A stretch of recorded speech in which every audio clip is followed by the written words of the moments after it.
One mistake. That was all it took to turn a ghost back into a target.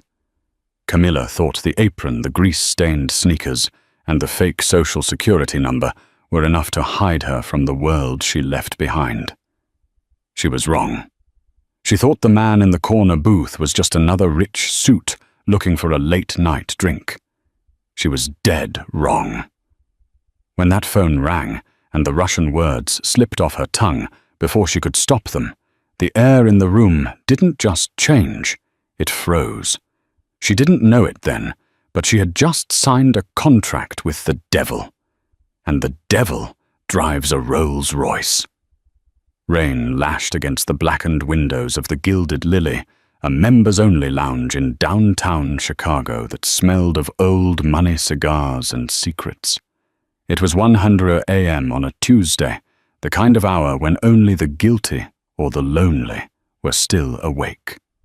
Camilla Evans adjusted her black vest, feeling the familiar ache in her lower back. For 3 years, she had been Camilla. Just Camilla. The quiet girl who poured scotch with a steady hand, never made eye contact, and disappeared into the shadows when her shift ended.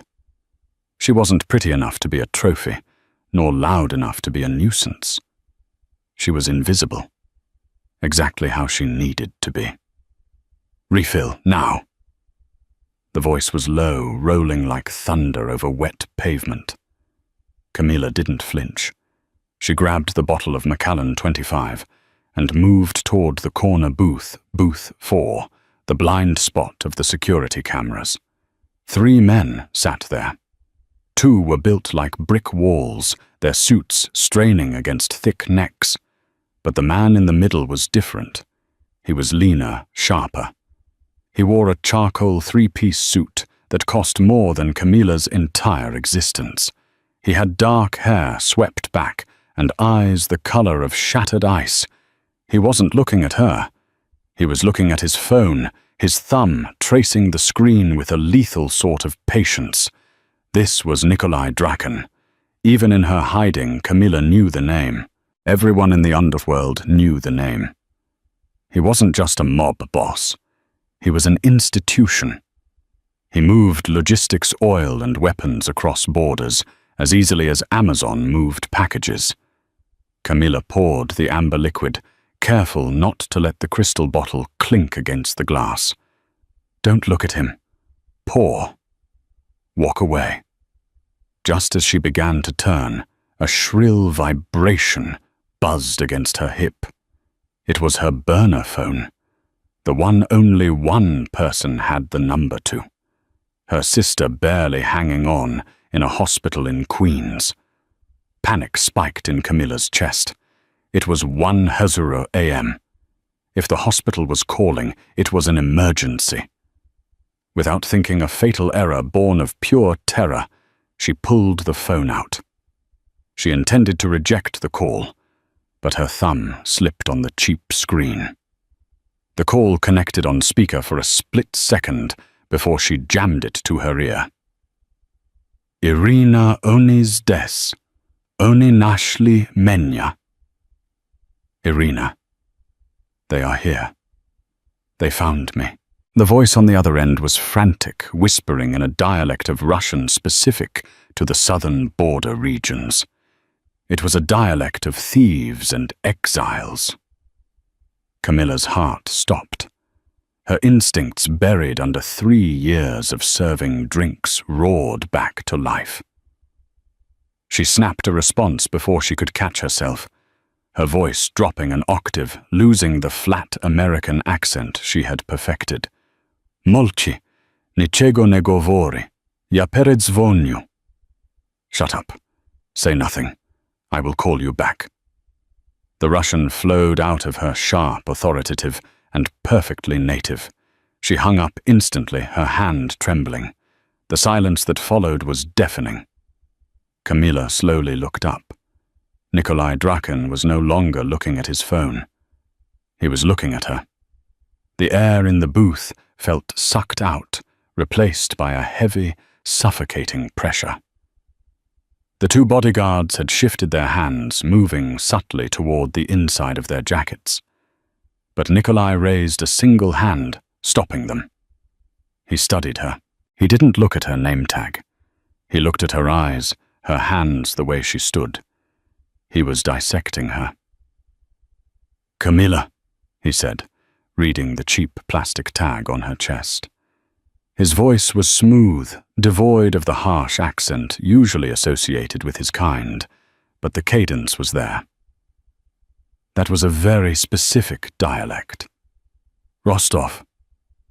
Camilla's throat went dry. "I don't know what you're talking about, sir. I just listen to language tapes, trying to learn." "Language tapes," Nikolai repeated. A corner of his mouth twitched, not a smile, but a glint of amusement. "Tapes don't teach you the slang for 'shut up' used by the Voriv Zakon." Camilla gripped the empty tray tight enough to turn her knuckles white. "I have tables to clean. Enjoy your drink, Mr. Draken." She turned on her heel, violating the first rule of survival: never turn your back on a predator. She walked fast, fighting the urge to run. She felt his eyes on her spine, burning like a laser sight. She made it to the kitchen, dumped the tray, and stripped off her apron. "I'm sick," she told the manager, pushing past him. "I'm leaving." She fled out the back alley into the rain. She threw the SIM card from her phone into a sewer grate and ran. She didn't go to her apartment. She went to a 24-hour locker at the bus station where she kept a go bag. She thought she was fast. She thought she was smart. But as she sat on the cold metal bench of the Greyhound station at 3 a.m., clutching her bag, she realized the terrifying truth. Men like Nikolai Draken didn't just let curiosities walk away. She wasn't Camilla anymore.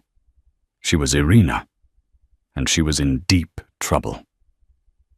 The bus to Indianapolis was delayed. Of course it was.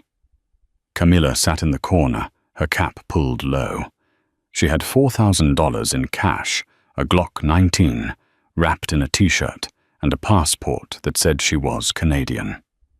At 3:15 a.m., the automatic doors of the station slid open. The change in atmosphere was instant. The sleepy hum of the station died. 2 men walked in. They weren't police. They wore tailored raincoats over suits. Camilla recognized the bulge of shoulder holsters. They scanned the room with military precision. They weren't looking for a bus. They were looking for her. Camilla stood up, moving toward the women's restroom, looking for a window to crawl out of. "Miss Evans," a voice called out. It wasn't loud, but it cut through the noise of the PA system. She stopped. She turned slowly. It was the head of security from the club, a giant of a man named Stephen. He stood 10 feet away, hands open, showing he wasn't reaching for a weapon. "We don't want a scene, Camilla," Stephen said. "The boss just wants to talk. I have nothing to say to him." Her hand inched toward her bag, toward the zipper where the gun lay. Stephen shook his head. "If you touch that bag, the 3 men outside will come in. And unlike me, they aren't polite. Plus," he held up a phone. On the screen was a live video feed. Camilla squinted. The blood drained from her face. It was a hospital room. Queen's. Her sister's room. A man was sitting in the visitor chair, reading a magazine. He waved at the camera. "Don't," Camilla whispered the word, strangling her. "Then come with us," Stephen said. "The car is warm. The flight is scheduled." Flight. Mr. Draken hates Chicago in the rain. 10 minutes later, Camilla was in the back of a Cadillac Escalade with tinted windows thick enough to stop a .45 caliber round. She wasn't handcuffed, but the child locks were on. They drove in silence to a private airfield on the outskirts of the city Chicago Executive Airport. The tarmac was wet and slick with oil. Floodlights illuminated a beast of a machine sitting on the runway. It wasn't just a plane. It was a Bombardier Global 7500, the pinnacle of long-range private aviation. The tail number N1KD was painted in subtle matte gray against the black fuselage. It looked like a shark waiting in dark water. The engines were already spooling a high-pitched whine that vibrated in Camilla's chest. Stephen opened the door. "Up the stairs, Miss Evans." Camilla stepped out into the wind. The jet blast whipped her hair around her face. She looked at the stairs leading up to the lit cabin. This wasn't an abduction. This was an extraction. But for what purpose? She climbed the stairs. The interior of the jet was warmer than most apartments she'd lived in. The cabin was configured with the Nuage seating collection, cream leather seats that floated on magnetic bases. The carpet was deep pile wool. The lighting was amber and soft. Nikolai Draken sat in a club seat, facing the door, a crystal tumbler of whiskey in his hand. He had changed out of the suit into a black cashmere turtleneck and dark trousers. He looked more dangerous, comfortably dressed, than he did in the armor of a suit. He gestured to the seat across from him. A bottle of Louis XIII cognac sat on the table between them, alongside a small plate of dark chocolate. "Sit," Nikolai said. Camilla didn't sit. She stood in the entryway, her go-bag still over her shoulder. "You threatened my sister." "I ensured her safety," Nikolai corrected. "There is a difference. The man in her room is a former Spetsnaz medic. She is safer now than she has ever been." "What do you want?" Nikolai took a slow sip of the cognac. "I checked your background, Camilla Evans, born in Ohio. Parents died in a car crash. Waitressing for 5 years. Clean record." He set the glass down. The sound was sharp. "It's a very good forgery. Almost perfect. But the NSA couldn't crack the encryption on the ghost file you're actually part of. Someone spent a lot of money erasing you, Irina." Camilla stiffened at the name. "The plane takes off in 5 minutes," Nikolai said, glancing out the window. "We are going to Paris." "I'm not going to Paris with you." "You are. Because at 9:00 a.m. tomorrow, I have a meeting with the head of the Volkov Bratva. A man who trusts no one. A man who speaks a very specific dialect of Old Russian. A man who will kill me if he suspects I am lying." Nikolai looked up at her, his eyes locking onto hers. "My translator was found dead in his apartment 2 hours ago. I need a voice. I need someone who knows the code of the thieves. I need you. And if I say no, then you can get off the plane," Nikolai shrugged. "And I will call my man in Queens and tell him to leave. And whoever you were running from when you picked up that phone, they will find your sister within the hour." The engines roared louder, the pilot signaling readiness for taxi. Camilla looked at the door. Then she looked at Nikolai. She knew the world he operated in. She knew the Volkovs. If Nikolai was meeting them, he was walking into a lion's den. She dropped her bag on the floor. "If I do this," she said, her voice hard, "you get my sister into a private clinic in Zurich, under a fake name. Paid in full for a year." Nikolai didn't blink. "Done." He kicked the ottoman toward her. "Sit down, Irina. Wheels up in 2. As Camilla sank into the leather seat, the Bombardier lurched forward. She watched the lights of Chicago blur into streaks of gold. She had spent 3 years trying to be a nobody.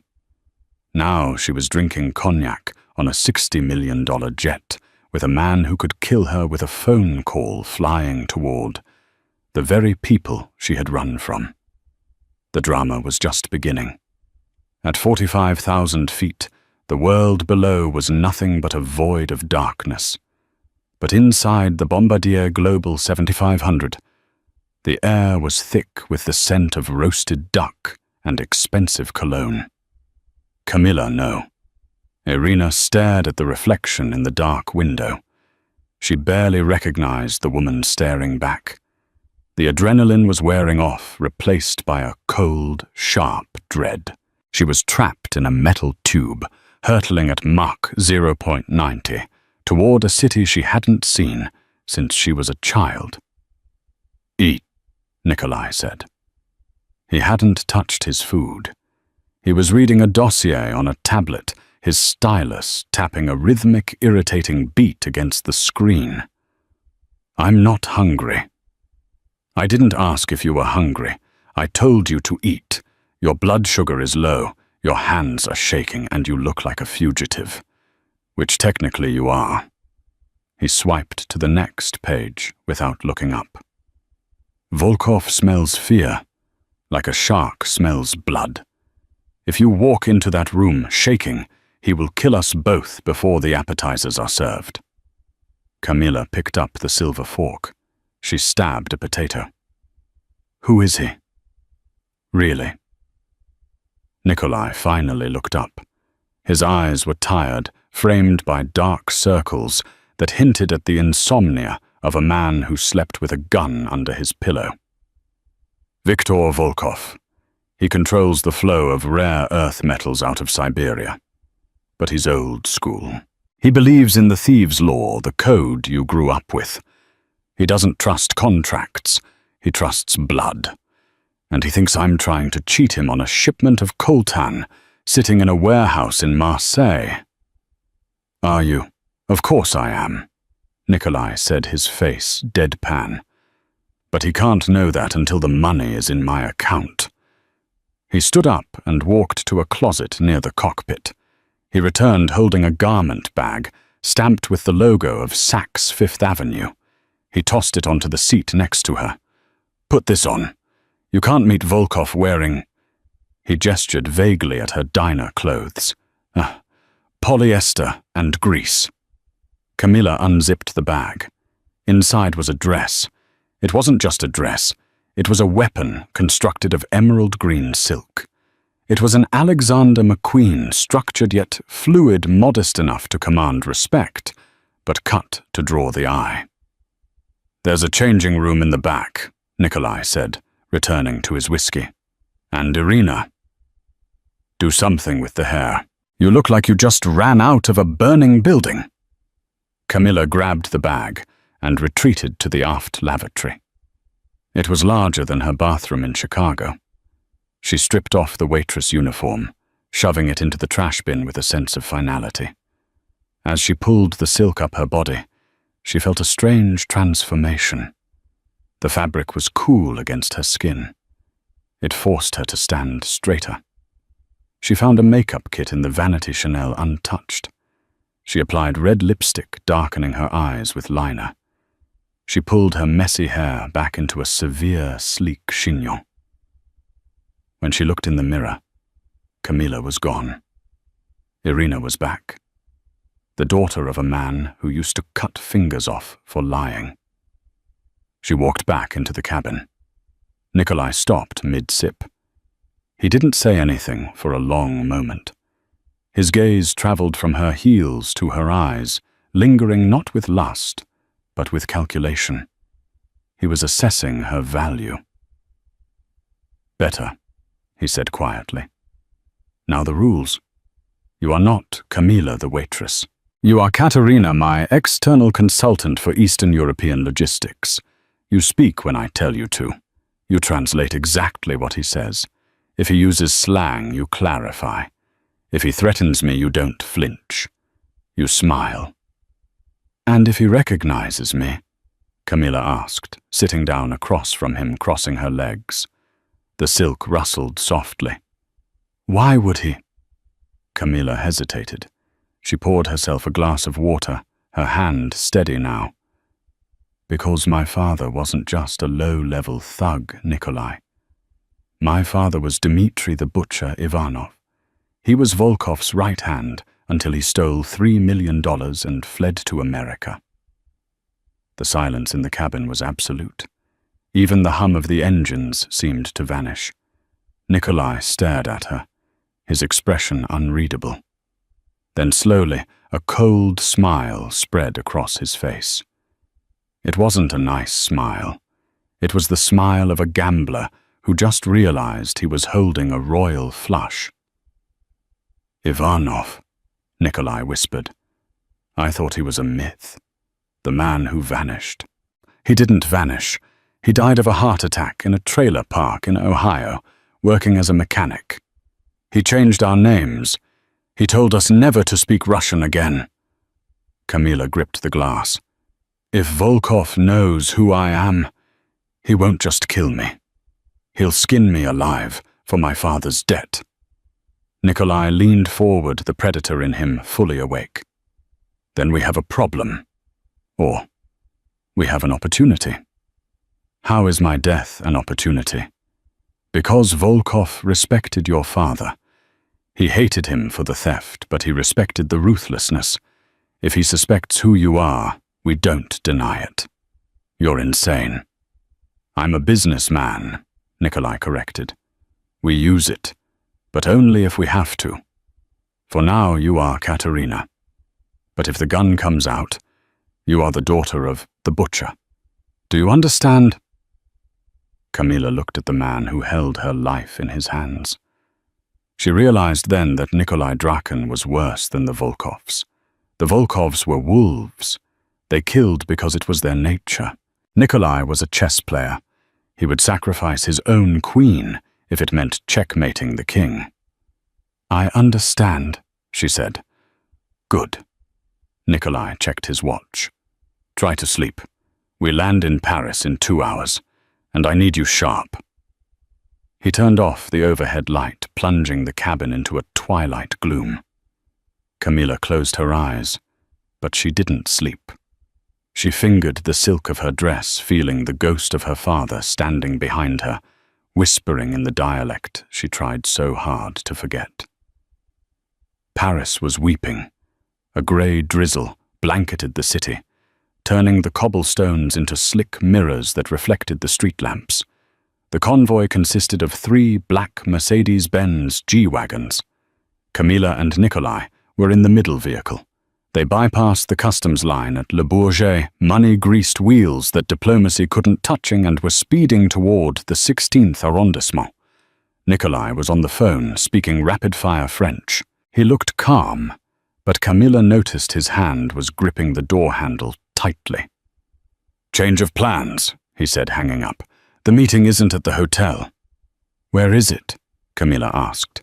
She was staring out the window at the Eiffel Tower, looming like an iron skeleton in the fog.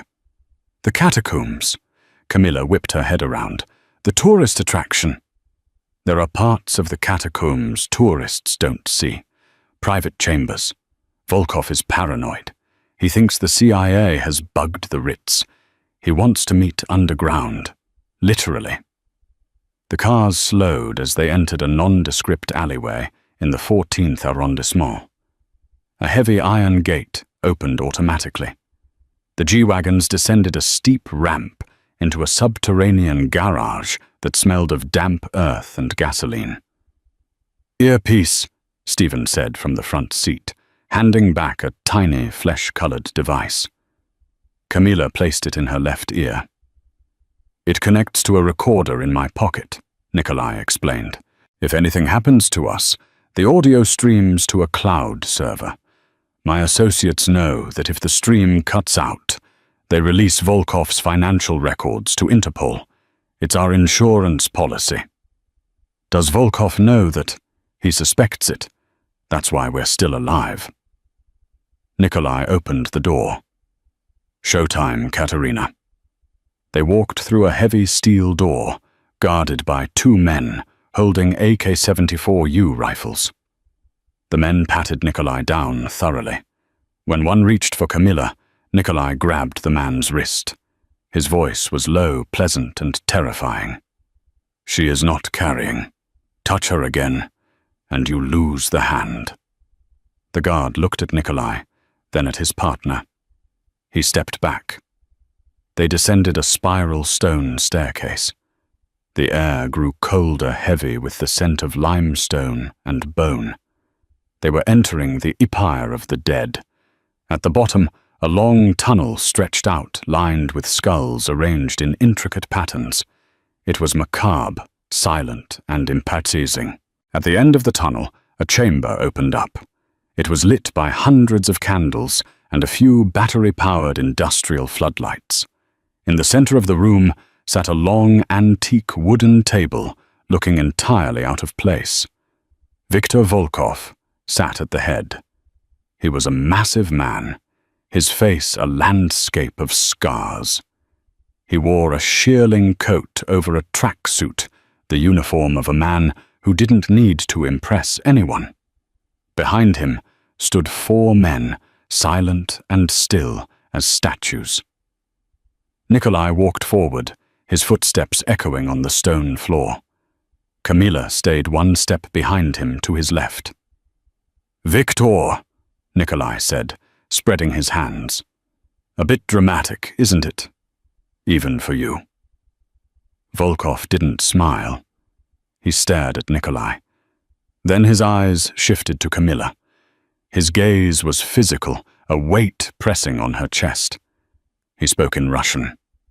The dialect, thick guttural filled with slang from the Rostov prison yards. "Why did you bring a whore to a business meeting, Draken?" Camilla felt a spike of rage, but she kept her face blank. She waited. Nikolai looked at her. "Translate." Camilla cleared her throat. She looked Volkov in the eye. "He asks why you have brought a female companion to a discussion of such importance." Volkov's eyebrows shot up. He laughed a dry, barking sound. "She polishes the words nicely. I called her a whore. He says I have a diplomatic way of phrasing his insults," Camilla said calmly to Nikolai. Nikolai nodded. "Tell him I brought you because his English is terrible and I don't want any misunderstandings about the price." Camilla turned to Volkov, switching back to Russian. "Mr. Draken respects you too much to allow a language barrier to cost you money. He wants clarity." Volkov grunted. He motioned to the chairs. "Sit." They sat. The negotiation began. It was a dance of numbers. Tonnage shipping routes, bribes for harbour masters in Rotterdam. Camilla translated back and forth, her mind working furiously to filter the aggression, but keep the meaning. 20 minutes in, the tone changed. Volkov leaned forward, pouring himself a shot of vodka. He didn't offer one to Nikolai. He spoke to his lieutenant, standing behind him in a whisper that was meant to be unheard. It was rapid, incredibly obscure slang. "The second the wire transfer hits, put a bullet in the American's knee. We take the girl. She has a pretty mouth." Camilla froze. Her heart hammered against her ribs like a trapped bird. Nikolai looked at her, noticing the pause. What did he say? This was the moment, the twist. If she translated it, Volkov would know she understood the deepest slang, the thieves' whisper. It might reveal her background. If she didn't translate it, Nikolai would be kneecapped in 5 minutes. She looked at Nikolai. She saw the trust in his eyes, or perhaps just the expectation of competence. Camilla turned to Nikolai and spoke in English, her voice steady, but her eyes screaming a warning.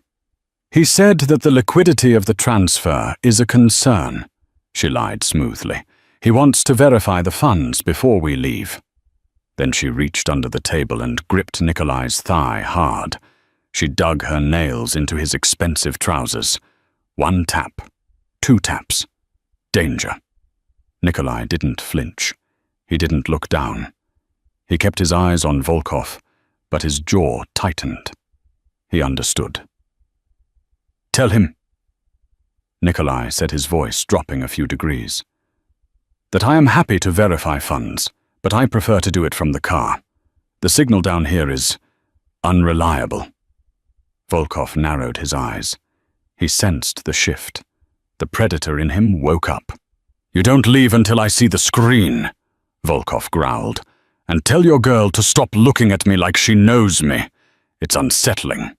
He stared at Camilla. He was studying her face, peeling back the layers of makeup. "You have eyes like a ghost," Volkov murmured in Russian. "I knew a man with eyes like that. A traitor. Dmitri Ivanov." The name hung in the damp air between them. Camilla stopped breathing. Volkov stood up slowly. He pulled a heavy pistol from his waistband and placed it on the table. "Who are you, girl?" he asked, his voice low and dangerous. "And don't lie.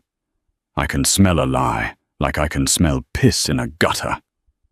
Nikolai's hand moved toward his jacket, but the guards behind Volkov already had their weapons raised. The click of safety catches disengaging echoed through the chamber. Camilla looked at the gun. Then she looked at Volkov. There was no way out. The lie was dead. She stood up. The silk dress flowed around her, like armor. She dropped the submissive translator act. She dropped the American accent. She stood the way her father had taught her to stand, shoulders back, chin high, showing no fear, even when death is staring you in the face. She looked Volkov dead in the eye and spoke in the rawest, dirtiest dialect of the Rostov yards. "I am the daughter of the man who saved your life in '98 when the OMON raided the warehouse.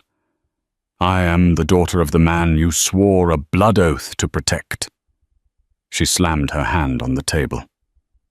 "I am Irina Ivanova, and you owe me a debt, Victor." Volkov's mouth opened slightly.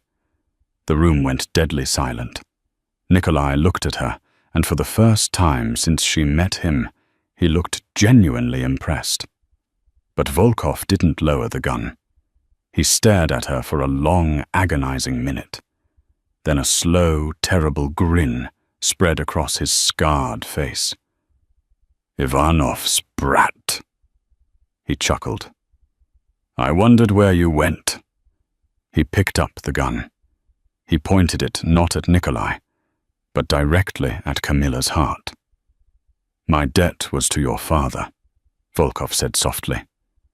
"And your father is dead, which means I owe you nothing." The hammer cocked back. The barrel of the pistol was a black eye staring unblinkingly at Irina's chest. The air in the catacomb chamber felt too thick to inhale, saturated with the smell of ancient dust and imminent violence. Irina didn't move. 3 years of hiding, of jumping at shadows, had burned away her capacity for panic. What remained was the cold, hard core her father had forged in her. She looked past the gun, straight into Volkov's eyes. "Then pull the trigger, Victor," she said, her voice barely above a whisper, but perfectly steady in the silence. "Show your men that the word of a Volkov is worthless, that the blood oath you swore to the man who took a bullet for you means nothing, because he had the bad manners to die." Volkov's eye twitched. It was a microscopic crack in his armor. In their world, reputation was currency. To break a sworn oath even to a dead man was bad business. It made you look weak. It made you look unreliable. Nikolai saw the hesitation. It was the opening he needed. He didn't reach for a gun. He reached into his pocket and pulled out his phone. He set it gently on the table screen facing up. "You're right, Victor," Nikolai said it smoothly, ignoring the 4 automatic rifles aimed at his head. "Debts to the dead are tricky, but debts to the living, those are very real." Volkov flicked his eyes down to the phone. It showed a live GPS tracking map. A small red dot was blinking rapidly. What is this Drakenmoor Games? It's a geolocation beacon, Nikolai explained as casually as if discussing the weather. It's currently broadcasting our exact position to a private contractor team sitting in a van 3 streets over. If my heart rate monitor connected to my watch stops, or if I don't enter a fail-safe code in exactly... He checked his watch. 45 seconds, they don't call the police. They detonate the charges they placed at the tunnel entrance while we were talking. Volkov's guards shifted uneasily. The only way out was the way they came in. You would bury us all, Volkov snarled, lowering the gun slightly. I'd rather die in a cave than let you cheat me, Nikolai said coldly. You tried to order my execution in a language you thought I couldn't understand. You insulted my intelligence. Now we have a stalemate. You can kill us, and we all rot down here. Or you can lower your weapon, we finish the transfer, and we all walk out. Volkov stared at Nikolai with pure hatred. He was a brute force operator, caught in a technological vice. He looked at Irina, then back at the phone. 30 seconds remained on Nikolai's mental clock. Slowly, agonizingly, Volkov lowered the hammer of his pistol. He placed the gun back on the table and slid it toward Nikolai. You fight dirty Draken, Volkov spat. I fight to win. Nikolai picked up the gun, ejected the magazine, and pocketed it. Irina, the laptop. Irina moved. Her legs felt like jelly. But she walked to Nikolai's side, opened his slim leather briefcase, and set up a satellite-connected laptop. The transaction took 3 minutes. It felt like 3 years. The guards watched them like hawks. Volkov drank vodka straight from the bottle, his eyes burning holes into Irina. Done, Nikolai said, turning the screen to show the confirmation code. 50 million deposited in your Cayman account. Volkov grunted. Get out, before I change my mind about being buried alive. Nikolai stood up, offering his arm to Irina. She took it. His muscles were coiled tight as steel cables under his suit jacket. They backed out of the room past the guards and into the tunnel of skulls. Walk fast, Nikolai murmured. Stephen is waiting at the top. They hurried through the macabre corridor. They were 50 feet from the spiral staircase when the shot echoed behind them. It wasn't aimed at them. It was a signal shot. Run, Nikolai yelled, shoving Irina forward. Volkov had decided to take his chances. The tunnel erupted in noise. Bullets chipped the limestone walls around them, sending razor-sharp shards of rock flying. Nikolai grabbed Irina by the waist and practically threw her up the first few steps of the spiral staircase. He turned, drawing a sleek Sig Sauer P226 from a holster at the small of his back that Irina hadn't even known was there. He fired 3 controlled shots back into the darkness. A cry of pain echoed from below. Go, Irina, don't look back. She scrambled up the dizzying stone stairs, her breath tearing in her throat. The silk dress ripped, catching on the rough stone. They burst out through the heavy steel door at the top. Stephen was there, holding a suppressed MP5. He fired a burst down the stairwell to keep Volkov's men back, then slammed the heavy iron door shut and threw the deadbolt. Car, now! Stephen barked. They sprinted to the waiting G-wagons. The engines were already roaring. As Irina dove into the back seat of the middle car, Nikolai stumbled right behind her. He fell more than sat, landing heavily against the leather upholstery. Go! Nikolai shouted at the driver. The G-wagon peeled out of the underground garage tires, screeching on concrete, narrowly missing the closing security gate. Irina sat up, gasping for air.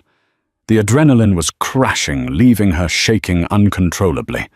They were alive. She looked at Nikolai. He was leaning back against the seat. Eyes closed, his face pale in the passing streetlights of Paris. His breathing was shallow and wet. She looked down. His hand was pressed tight against his left side, just above the hip. Dark, viscous blood was seeping between his fingers, staining the charcoal wool of his suit black. "Nikolai," she whispered, reaching out. He opened his eyes. They were glassy with shock, but still intensely focused on her. "Welcome back to the family business, Irina," he rasped, then grimaced in pain. "It seems the negotiations went a little over budget." The safe house wasn't a basement. It was a penthouse apartment on Avenue Fourche in the prestigious 16th arrondissement overlooking the Bois de Boulogne. It was sterile, modern, and built like a fortress with bulletproof glass and private elevator access. Stephen carried Nikolai out of the elevator. Nikolai's face was grey sweat beading on his forehead, but he refused to pass out. "The master bath," Stephen instructed Irina, kicking open a door. "It's set up for this." The bathroom was cavernous, all white marble and chrome. But instead of luxury bath products, one counter was laid out like an emergency room. Trauma bay, saline bags, suture kits, trauma dressings, adrenal injectors. They laid Nikolai on a large, leather-covered bench in the center of the room. Stephen immediately began cutting away the ruined suit jacket and the cashmere turtleneck beneath it. Irina stood back, her hands shaking. The smell of copper and sweat filled the room. "I need you to be useful, Camilla," Stephen snapped, using her fake name, the stress breaking his usual calm. "Hold pressure here while I get the lidocaine." Irina stepped forward. She looked at the wound. It was a through-and-through shot in the fleshy part of his side, lucky it missed major organs, but it was bleeding heavily. She pressed a thick wad of gauze against the angry red hole. Nikolai hissed through clenched teeth, his abdominal muscles seizing under her hands. "Sorry," she whispered. "Don't apologize." Nikolai ground out, his eyes locked on the ceiling. "Just stop the leak." For the next hour, Irina became a nurse. She had no training, but necessity is a brutal teacher. She handed Stephen instruments. She swabbed blood.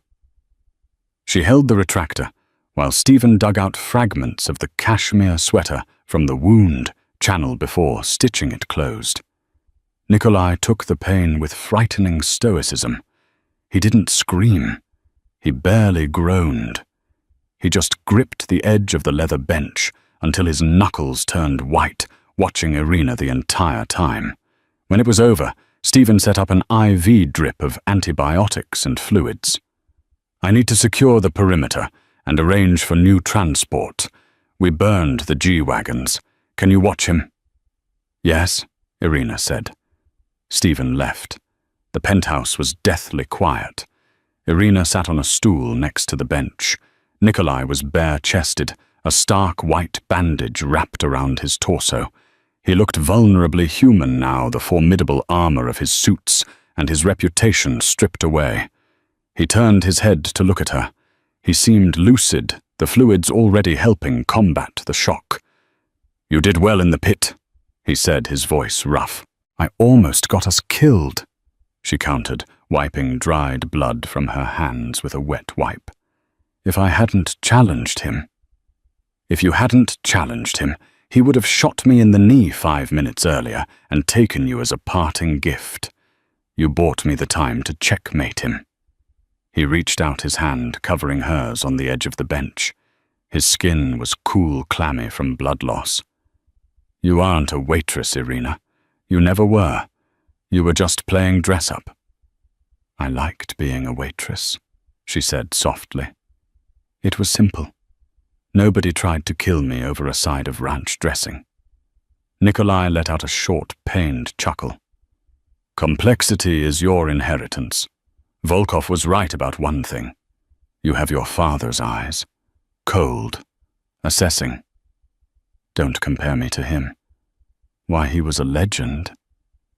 He was a monster, who died alone in a trailer park because he was terrified of the world he built. Irina pulled her hand away. Why did you really bring me here, Nikolai? You didn't just need a translator. You knew who I was. You knew Volkov would recognize me. You used me as bait. Nikolai didn't deny it. He slowly tried to sit up. Irina instinctively put a hand on his shoulder to steady him. The proximity was sudden, electric. She was close enough to smell the faint metallic tang of blood mixed with his expensive oud wood cologne. I used you as leverage, he corrected. There is a difference. He looked deeply into her eyes, and for the first time, Irina saw something behind the icy facade that wasn't calculation. It was curiosity and hunger. My business with Volkov wasn't just about coltan, Nikolai admitted quietly. It was about information.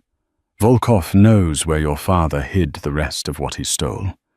The 3 million was just pocket change. The real treasure was a digital ledger. Names, bank accounts, political bribes spanning 20 years. Irina stared at him. My father didn't have anything like that. We lived paycheck to paycheck. Because he couldn't access it without alerting the Bratva. He died sitting on a gold mine he couldn't touch. Nikolai leaned in closer, wincing slightly as the movement pulled at his stitches. Volkov thinks he knows where the key to that ledger is. He thinks your father left it to you. The realization hit Irina like a physical blow. The phone call in the diner, her sister, the men hunting them. It wasn't just old grudges. It was about a fortune she didn't know existed. I don't have it, she whispered. I know, Nikolai said. Because if you did, you wouldn't have been serving me whiskey for minimum wage. His gaze dropped to her lips, then back to her eyes.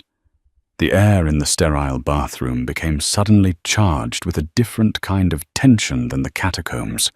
It was the raw, desperate energy of two people who had just cheated death together. You're not safe anywhere, Irina. Not anymore. The moment you spoke in that diner, you lit a flare. Volkov will hunt you. Others will hunt you. So what do I do? Nikolai's hand moved up to her neck. His thumb traced the line of her jaw, a possessive, dangerous caress. You stay with the only monster strong enough to fight off the other wolves, he whispered. You belong to me now. Before she could argue, before she could decide if she was terrified or relieved, he pulled her down and kissed her. It wasn't a gentle kiss. It tasted of blood, adrenaline, and a terrifying promise of ownership. And God help her, Irina Ivanova kissed the devil back. The sun was blinding as it bounced off the snow-capped peaks of the Swiss Alps. The Bombardier Global 7500 began its descent into Zurich Airport. Inside the cabin, the atmosphere had shifted tectonically. Nikolai was resting in the lie-flat berth, his movements stiff but functional. The antibiotics and the suture work Stephen had performed were holding. But it was Irina who had changed the most. She sat by the window wearing an oversized cashmere sweater Nikolai had provided, watching the world tilt below her. The waitress from Chicago was dead. Her corpse had been left in the damp catacombs of Paris. The woman sitting in the leather seat was someone else entirely. The plane taxied to a private hangar where a convoy of Audi A8 security vehicles waited. These weren't just cars. They were VR7 class armored fortresses. We go straight to the clinic, Nikolai said, buttoning a fresh shirt with a grimace. Your sister is already there. My team moved her while we were in the air. Irina looked at him. You move fast. Speed is survival. The drive to the Dolder Grand, a castle-like hotel perched above Zurich, was silent. Nikolai checked his phone constantly, monitoring the fallout from Paris. Volkov was quiet. Too quiet. That meant he was regrouping, likely calling in favors from the Chechen syndicates. When they arrived at the hotel, Nikolai bypassed the front desk. They had the entire top floor, the Maestro suite. It was a sprawling masterpiece of luxury, with a terrace that offered a panoramic view of the lake and the city. Stephen stationed guards at the elevators and the stairwell. The suite was a fortress. Nikolai poured himself a water, his hand shaking slightly, the only sign of weakness he allowed. He walked to the terrace doors and looked out. "Volkov will come for us," Nikolai said, his back to her. "Not today. Maybe not next week. But he will come. He wants the ledger, Irina. And he thinks I have the key because I have you." Irina walked over to the minibar. She opened a bottle of sparkling water. The sound of the gas escaping was loud in the quiet room. "He's right," she said. Nikolai turned slowly. "About what?" "About the ledger." Irina took a sip, the cold water soothing her dry throat. "My father didn't just leave me debt. He left me insurance." Nikolai's eyes narrowed. The romantic haze of the safe house was gone, replaced by the sharp, calculating gaze of the businessman. "You told me you didn't have it. You said you were broke." "I was broke," Irina said, walking toward him. "Because I couldn't access it. Not without triggering an alert." "My father was a paranoid man, Nikolai. He didn't trust banks. He didn't trust holes in the ground." "Where is it?" Irina stopped a few feet from him. "Do you remember the car my father died, working on the 1969 Ford Mustang Fastback?" "I read the police report." Nikolai nodded. "It was a rust bucket. It was his life's work. He spent 10 years restoring it. When I was a girl, he taught me every part of that engine. Every bolt, every valve." She tapped her temple. "He made me memorize the firing order, the torque specs, the serial numbers of the replacement parts." She paused, letting the weight of the revelation settle. "The ledger isn't a book, Nikolai, and it's not a file on a hard drive. It's a sequence, a numeric key derived from the serial numbers of the engine block and the transmission of that Mustang. He made me recite it every night before bed, like a prayer. I didn't know what it was until he was dying. He told me it was the key to a blockchain wallet. A wallet that hasn't been touched in 20 years. Nikolai stared at her. He was stunned. The complexity of it was brilliant. No raid, no torture could extract a physical key that didn't exist. It was locked inside the mind of a girl who had vanished into the American Midwest. "Billions," Nikolai whispered.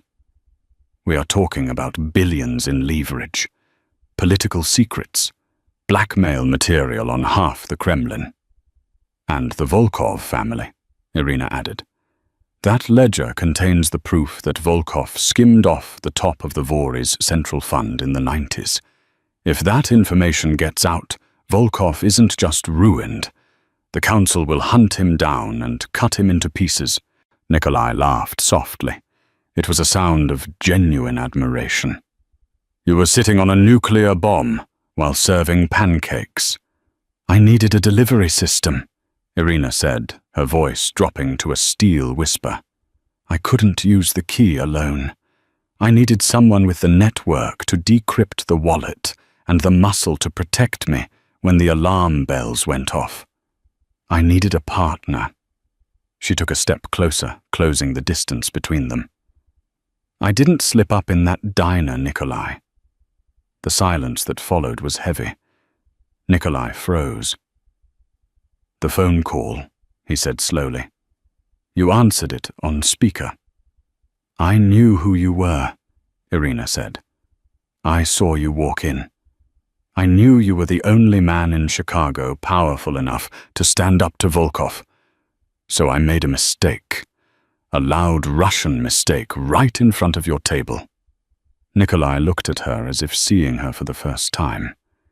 He wasn't looking at a victim anymore. He was looking at a mastermind. "You played me," he murmured. "You used me to extract you." "I hired you," she corrected. "The price was my safety and my sister's life. And now, a partnership." She reached out and adjusted the collar of his shirt, her touch gentle but possessing a newfound authority. "You have the network. I have the code. We destroy Volkov, we take the money, and we run the table." Nikolai Draken, the man who moved nations on a chessboard, realized he had been outmaneuvered, and he had never been more attracted to anyone in his life. He caught her hand. He pulled her close, ignoring the pain in his side. "You are a dangerous woman, Irina Ivanova." "I'm a Ivanov." She smiled, a cold, beautiful expression that promised the world. "We don't do safe." Nikolai walked to the table, picked up his phone, and dialed a number. "Stephen," he said, his eyes never leaving Irina's. "Cancel the flight to London. We're staying in Zurich, and get me a secure terminal. We have a wallet to open." He hung up. Outside, the sun set over the Alps, painting the sky in shades of blood and gold. The waitress was gone. The refugee was gone. Irina stood on the balcony of the world next to the devil in a tailored suit. They weren't just survivors. They were the new kings and queens of the underworld. And the game had just begun. And just like that, the waitress who poured coffee for $3 an hour became the most powerful woman in the criminal underworld. She didn't just survive the game. She rigged it from the very start. It makes you wonder, doesn't it? The quiet person serving your drink, the face you ignore in the crowd. What secrets are they carrying in their head? What wars are they fighting while you check your phone? Camilla Evans is dead. Long live Irina. If you enjoyed this twist-filled saga of mafia romance betrayal and high-stakes power plays, smash that like button. It tells YouTube you want more stories like this. And if you haven't already hit subscribe and ring the bell, we have a dossier full of stories waiting to be declassified, and you don't want to miss the next drop. What would you have done in the diner? Would you have run, or would you have played the game? Let me know in the comments below. Until next time, watch your back.